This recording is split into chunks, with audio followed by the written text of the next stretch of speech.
Bon, ici, je vais voir une vidéo concernant la rouille, mais je parlais pour ça du minerai de fer. On sait bien que le minerai de fer, j'en ai parlé suffisamment, il en existe tellement que je veux dire, ça nécessite un petit bouquin pour expliquer tout ce qui est minerai de fer, parce qu'il en existe beaucoup. J'avais vu tout ce qui est oxyde, hein, les oxydes ferriques, les oxydes de fer, voilà, qui ont différentes appellations. Oxyde de fer, on a les limonites, bien sûr,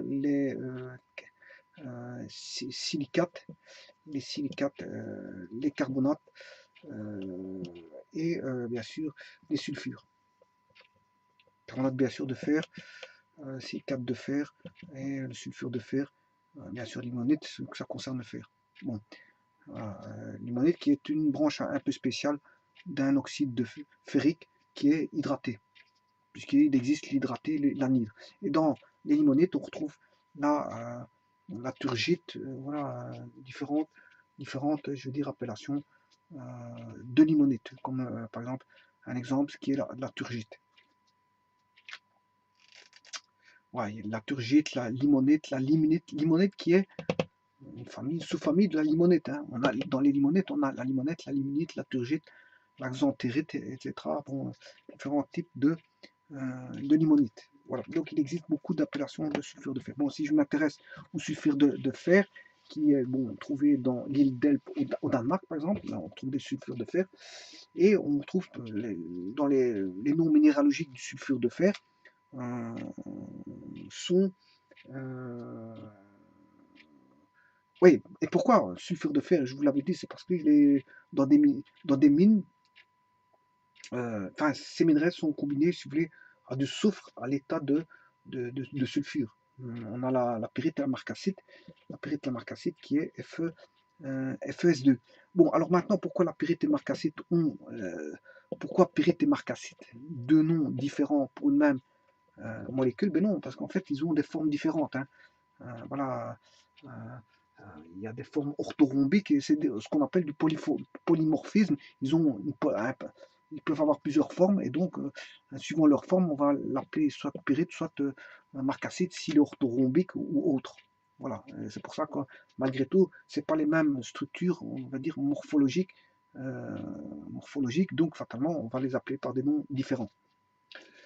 Voilà, donc ici on retrouve le FES2 dont l'aspect est jaune brillant parce qu'il contient du soufre, que le soufre est jaune, et que le jaune, bon, jaune du soufre va faire apparaître une couleur jaunâtre du fer, et donc plutôt une couleur or du FES2, et donc on dira que voilà, c'est un aspect jaune brillant avec des ressemblances avec l'or. Et on retrouve aussi du Fe2S3 qui est là, colcopyrite. Colcopyrite, Fe2S3. Voilà, Fe2. Vous voyez que tous les minerais de fer, déjà en sulfure, il y a FeS2, Fe2S3, je crois qu'il existe le FeS aussi. Donc vous voyez, rien qu'en sulfure, tout ce qui existe voilà, en sulfure de fer.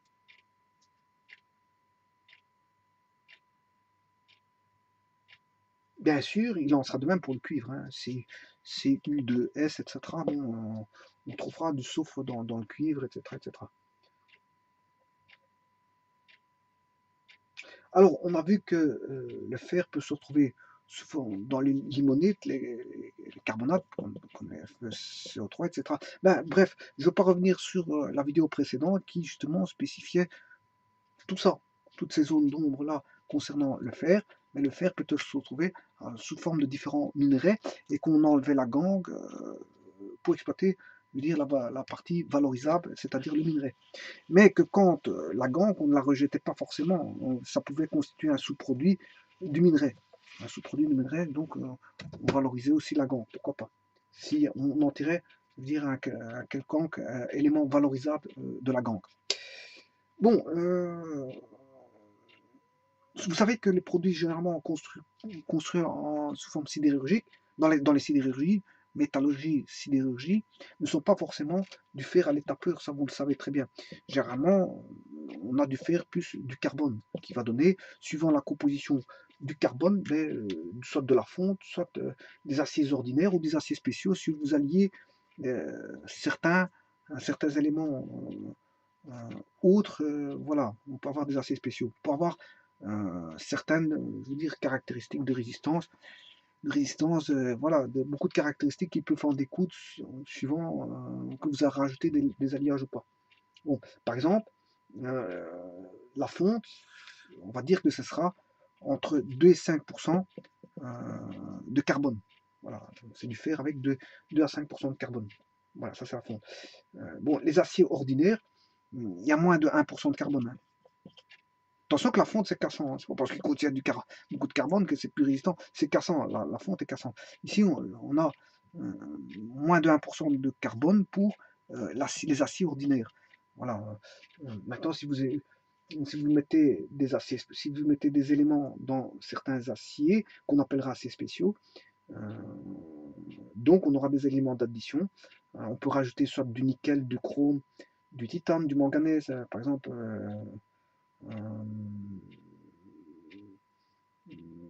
Si je prends par exemple les aciers les aciers inoxydables, là, ils contiennent d'office du nickel et du chrome suivant un pourcentage donné. Bon, sachez que, voilà, voilà, nickel et du chrome. Bon, on conçoit aussi des outils au chrome vanadium et tralala, bon, pour des outils qui soient plus tranchants, moins cassants, etc. On utilise voilà, des alliages spécifiques et on étudie leur résistance et tout ce qui va avec. Voilà, pour un usage bien précis, en tant qu'outil, en tant que voilà, concasseur, en tant que ci, en tant que là, en tant que rouleau aplatisseur. Voilà, on va étudier les caractéristiques. Bon pour essayer je veux dire, de choisir l'acier qui va résister le mieux possible voilà. Maintenant, il y a quelque chose qui me vient à l'esprit, c'est les voitures italiennes, à un moment donné, il fut un temps, elles étaient mal cotées parce qu'en fait, leur tôle était, je veux dire, facilement oxydable.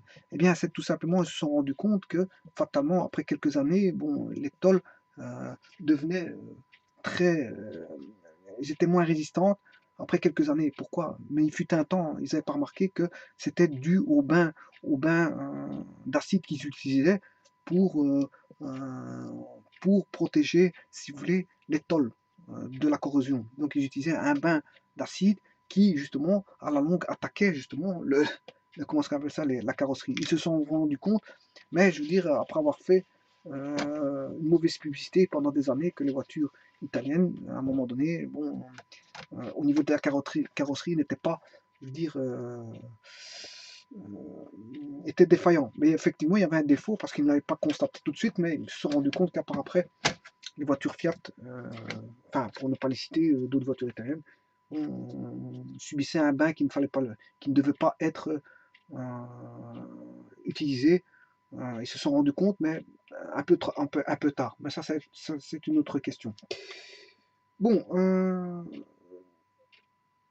il faut savoir que le problème de la corrosion, c'est un problème économique, puisqu'en fait, c'est bien de construire des aciers, mais c'est pour les aciers vont se dégrader, c'est un petit peu embêtant, ils vont se dégrader à long terme. Donc c'est bien un problème qui constitue, je veux dire, un problème économique, un problème de premier plan, qu'il faut pouvoir et devoir résoudre, euh, puisqu'il constitue sur le plan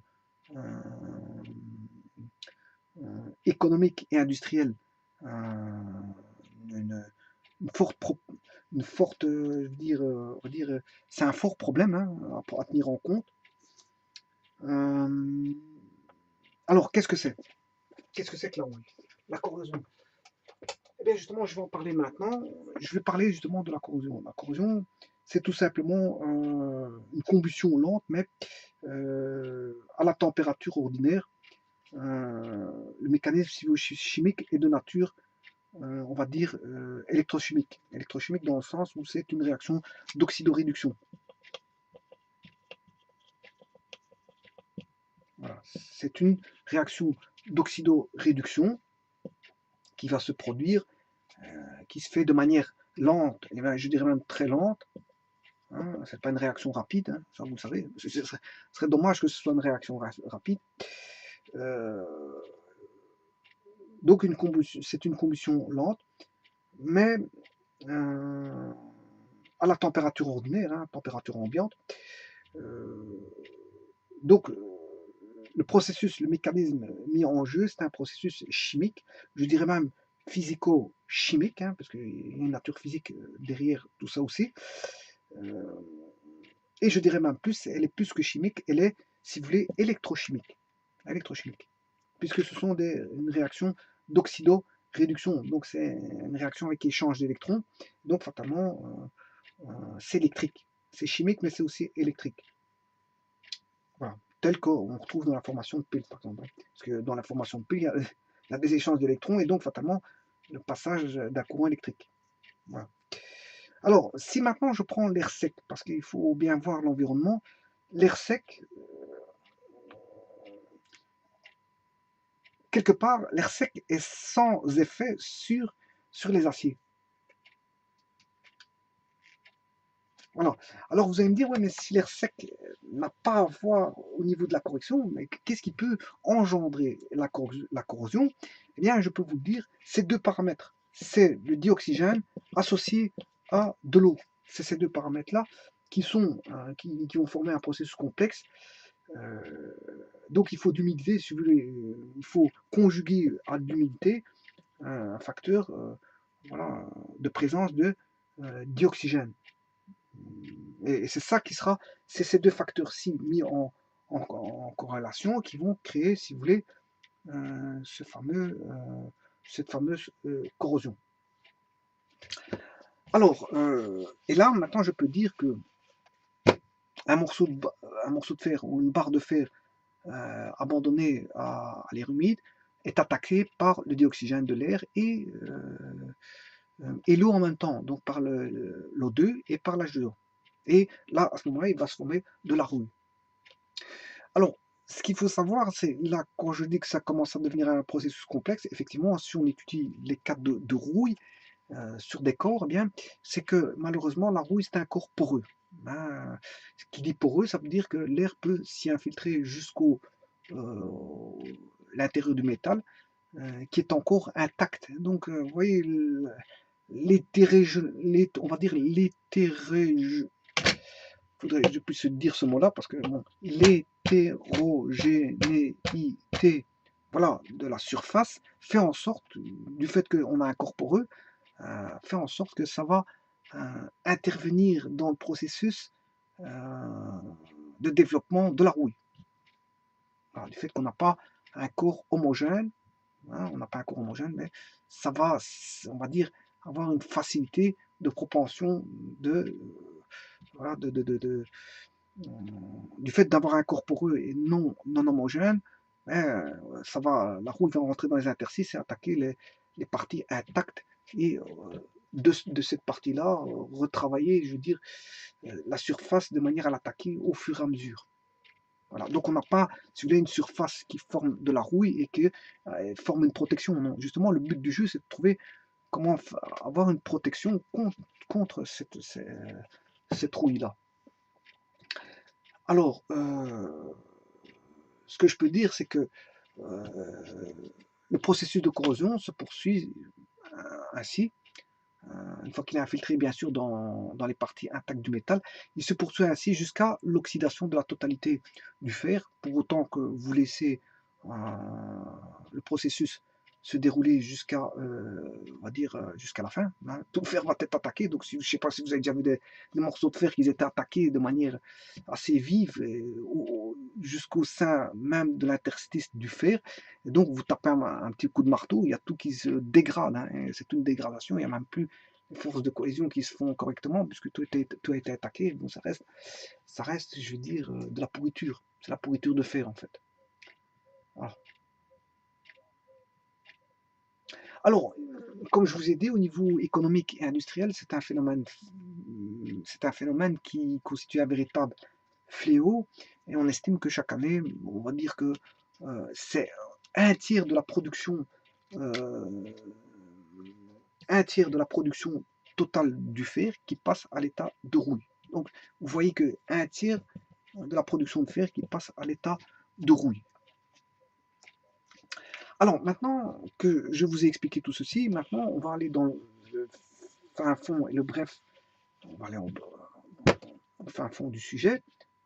Enfin, on va aller dans le fin fond du sujet, ouais, c'est ça, hein, c'est ça que j'ai envie de dire, c'est que on va aller voir les mécanismes qui vont s'y produire du modèle de la formation de la rouille. Bon,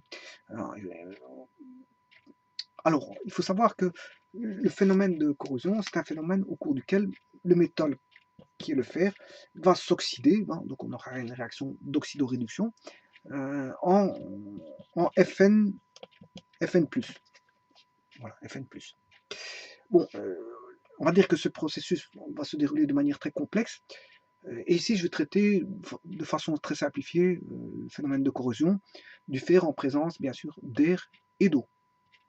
Bien sûr, via une réaction d'oxydoréduction, au travers d'une réaction redox, donc d'oxygène et d'H2O. Comme je vous l'ai dit auparavant, qu'est-ce qui va faire la rouille? C'est l'oxygène et l'eau. Alors, comme je vous avais expliqué, dans la structure d'un morceau de fer, il existe toujours des hétérogénéités qui vont faire en sorte qu'à la surface,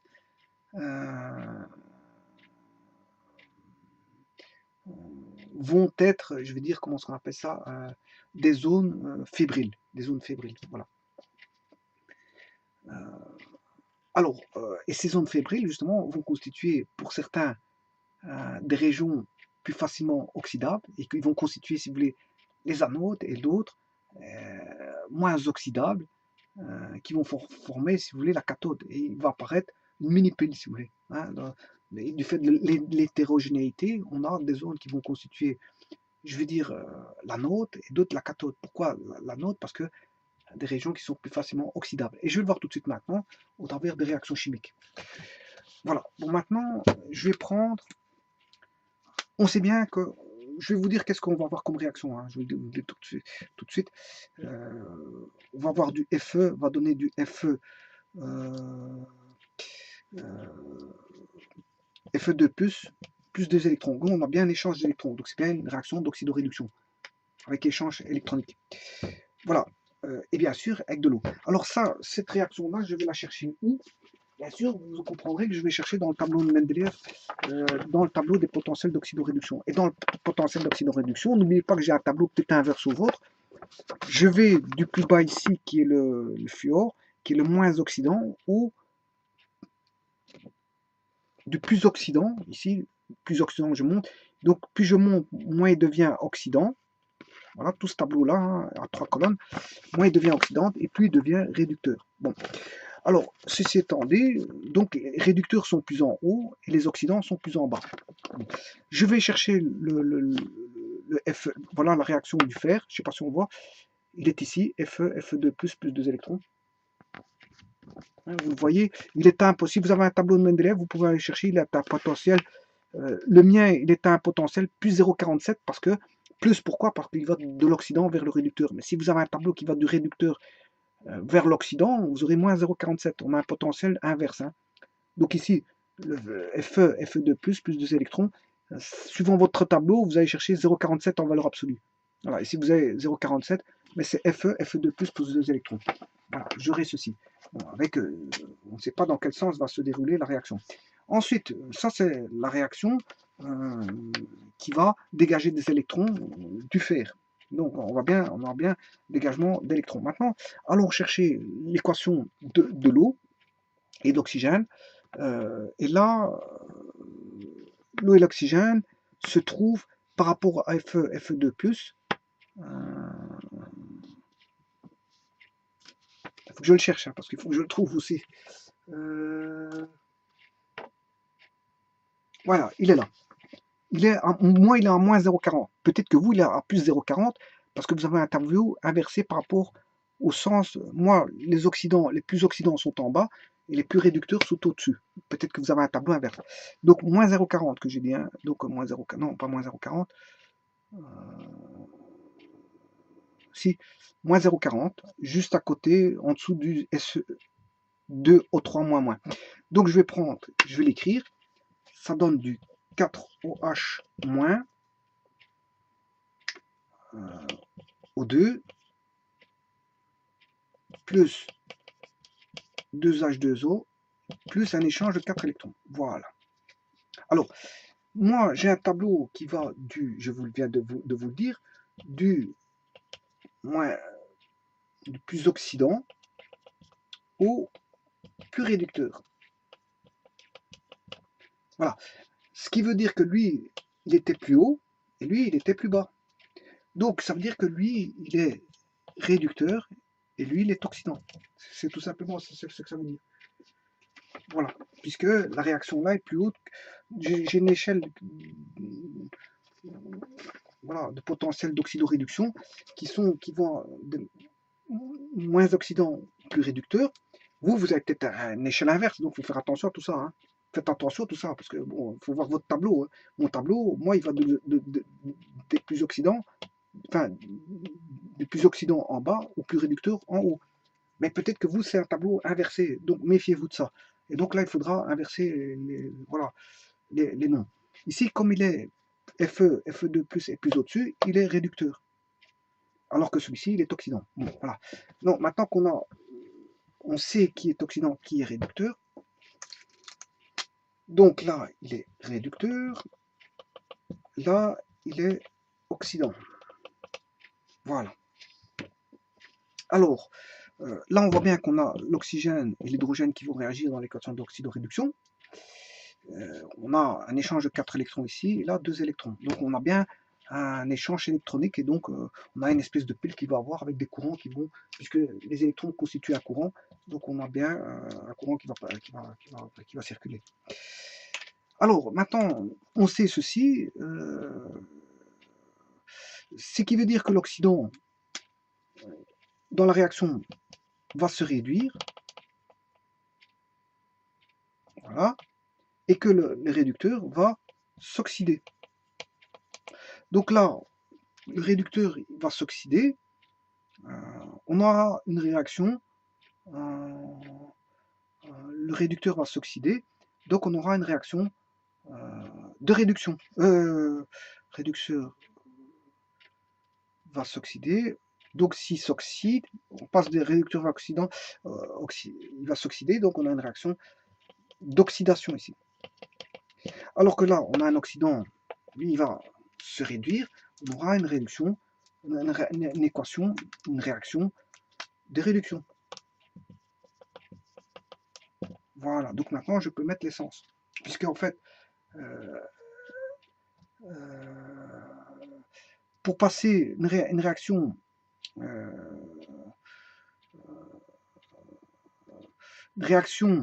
qui passe de l'oxydant vers le réducteur, c'est une descente d'étage.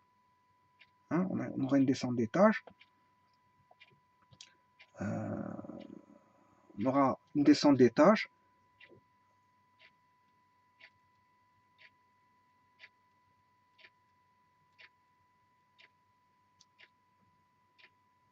Oui. Là, on aura une descente d'étage, alors que là, on a une montée d'étage. Puisque là, il est à l'étage 0, il va passer à plus 2. Donc, on a bien une réaction d'oxydation. Voilà. Là, on a une montée d'étage. Là, on aura une descente d'étage.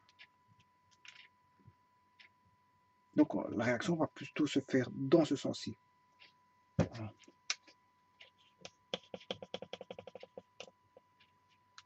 Voilà. Quant à l'autre, elle va avoir lieu dans ce sens-ci. On va avoir une augmentation, diminution de l'étage d'oxydation dans la réaction d'oxydation. La réaction d'oxydation, c'est une diminution d'étage, une augmentation d'étage, je m'excuse. Une augmentation d'étage d'oxydation, on passe de l'étage 0 à l'étage plus 2. Par contre, là, on aura une diminution d'étage d'oxydation, donc c'est bien une réaction de réduction. réaction de réduction, c'est une réaction de diminution des tâches d'oxydation, alors qu'une réaction d'oxydation, c'est une réaction avec augmentation des tâches d'oxydation. Bon, maintenant, où va se faire, je veux dire, la réaction d'oxydation? La réaction d'oxydation va se faire ici au niveau de l'anode, moins. Et la réaction de réduction, ici, va se faire au niveau de la cathode. Au niveau de la cathode. Donc on a bien un potentiel ici redox avec une différence de potentiel, hein, ça vous connaissez, il faut aller voir les tableaux et vous allez voir ce que vous allez avoir comme potentiel d'oxydoréduction. Voilà, et donc c'est ce qui va se passer en fait. Voilà, c'est une réaction comme ça de la rouille.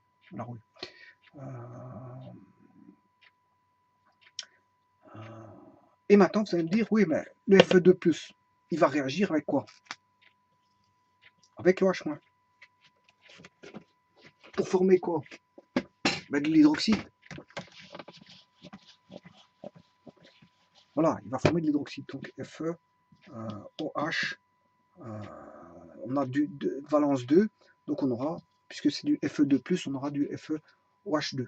Là, on va avoir de l'hydroxyde de fer 2, voilà, ou FeOH2. Alors, le FeOH2,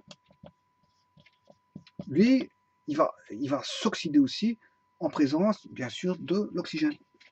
Donc, vous voyez que ici, on avait Fe2+, il avait besoin du OH- de l'H2O. Hein, donc, j'ai besoin de H2O pour créer de la rouille, mais ça ne suffit pas parce que le FOH-, OH2, va réagir avec l'oxygène ici. Avec l'oxygène. Donc, le FOH2 va réagir avec, en présence de dioxygène, il va s'oxyder en formant entre autres du FeOH3 qui est le fer de valence 3, l'hydroxyde de fer de valence 3. Voilà comment l'hydroxyde de fer de valence 3 devient du FeOH3 au travers du FeOH2. Parce qu'on a de l'oxygène qui va attaquer, je veux dire, voilà. Voilà.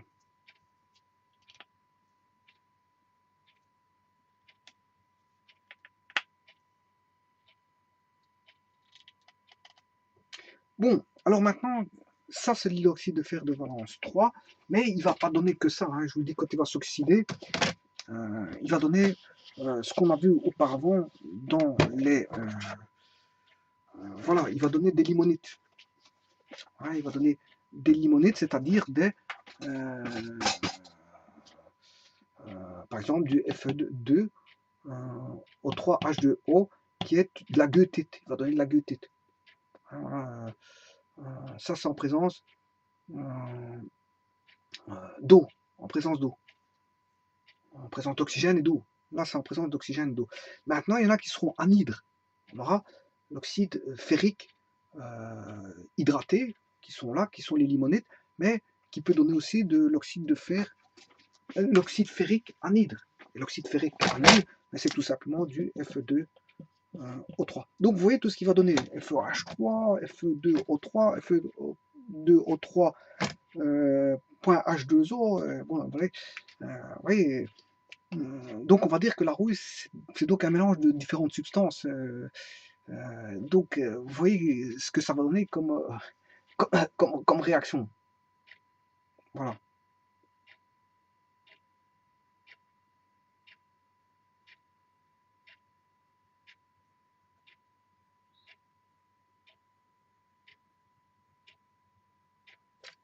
Voilà, bon, maintenant, si je devais faire un petit schéma de ça, je vais mettre, par exemple, les interstices, voilà la plaque de fer.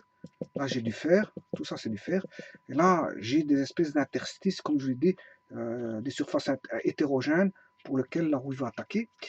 Bien sûr, ça, ce sont les interstices.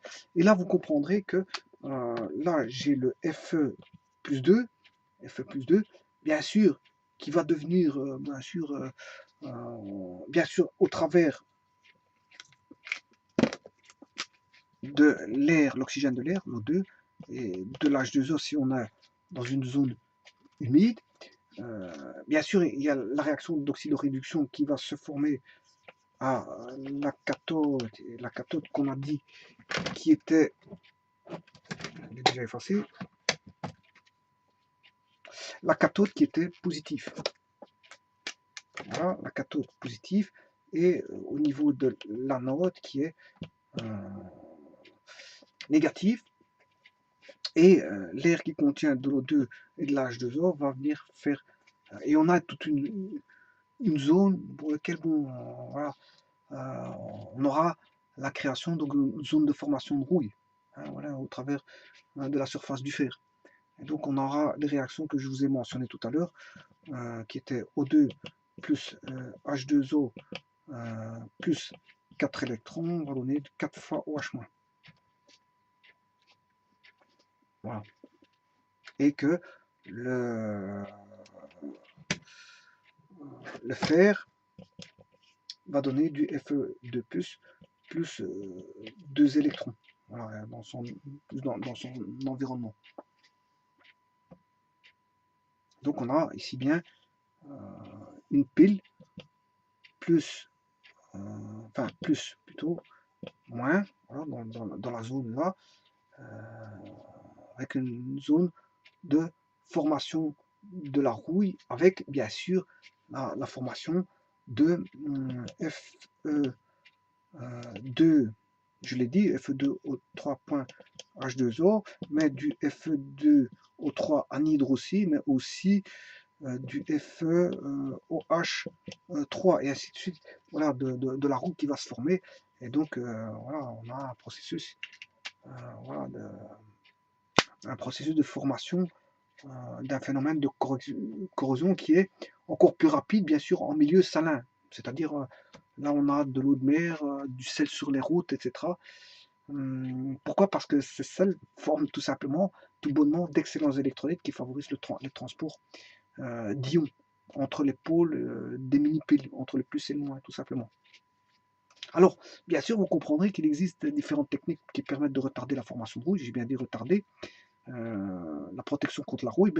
Bon, on peut enlever de la rouille. Hein. La rouille, on peut par exemple faire un phénomène inverse de la, comment est-ce qu'on appelle ça, de la pile. Phénomène inverse de la pile, c'est l'électrolyse. On va faire une électrolyse en mettant une anode et une cathode, en plongeant de l'électricité, en mettant voilà, une cuillère de, je sais pas moi, de soude, du carbonate de soude. Voilà, vous mettez une cuillère, voilà, vous polarisez correctement, je veux dire, comment est-ce qu'on appelle ça, l'anode et la cathode, voilà, qui n'est pas de même polarité que la pile ici, hein, parce que c'est un phénomène inverse. Hein. L'électrolyse est un phénomène inverse comment on appelle ça, par rapport aux piles. C'est un phénomène inverse. Donc on peut enlever de la rouille par électrolyse, en frottant bien sûr avec comment est-ce qu'on appelle ça, une brosse en fer, avec une brosse en fer, on enlève le maximum de la rouille. Et bien sûr, il existe des protections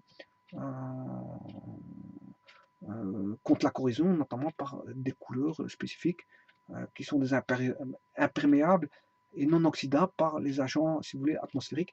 Et ces produits sont souvent une peinture à base de chromate de zinc, hein, chromate de zinc, ZnCO4, voilà, ou du minium de plomb, hein, Pb3O4, Pb3O4, voilà, on peut mettre des couches de peinture, pour, voilà.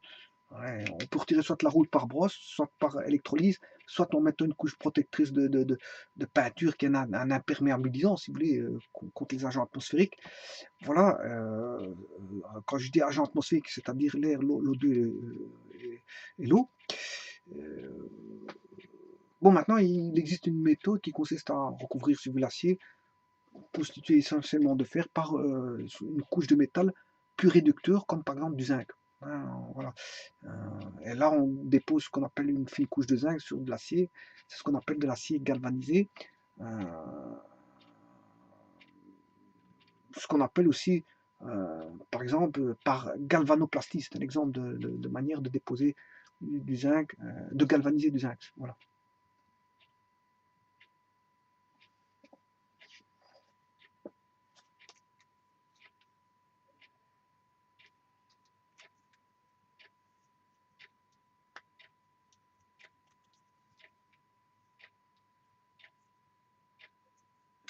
Alors, il y a une manière qu'on ne connaît pas, que les gens ne connaissent pas, pour la protection, je veux dire, des aciers, c'est tout simplement une méthode que bon, je vais vous dire ici explicitement, c'est de poser à plusieurs endroits de la masse d'acier à protéger, bien sûr, des blocs de zinc ou de magnésium. Et la protection de l'acier se fait de cette manière-là, alors par la création, si vous voulez, d'une pile. Voilà, création d'une pile.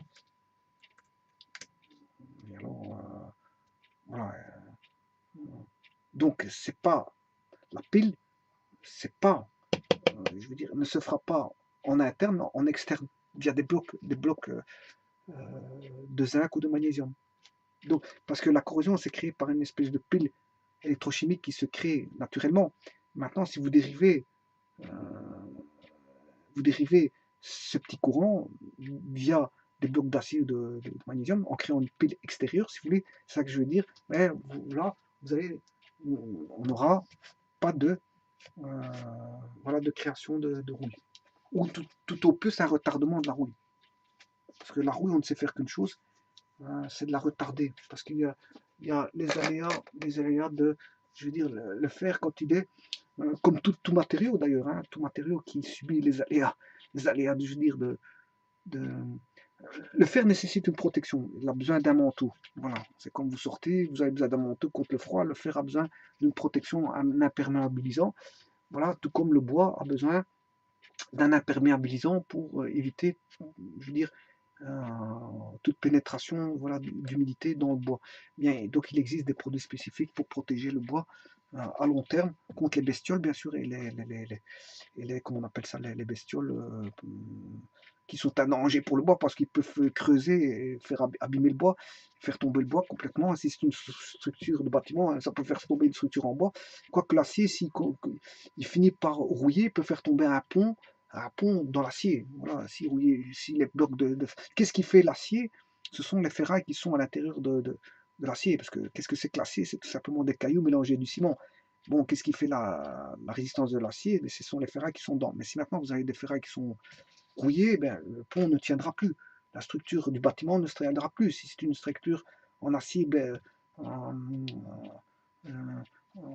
en béton armé, si le béton armé, avec le temps, ben, n'a plus, a perdu toute sa résistance au niveau du fer du fait de la corrosion qui s'est abîmée complètement avec les aléas du temps, mais le béton n'a plus la même résistance que le jour même où il était fabriqué avec une résistance assez forte d'acier.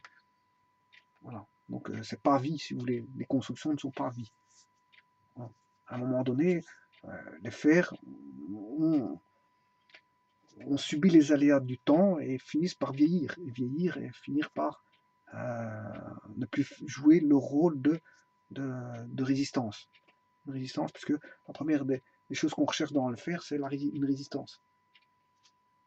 Voilà. Voilà.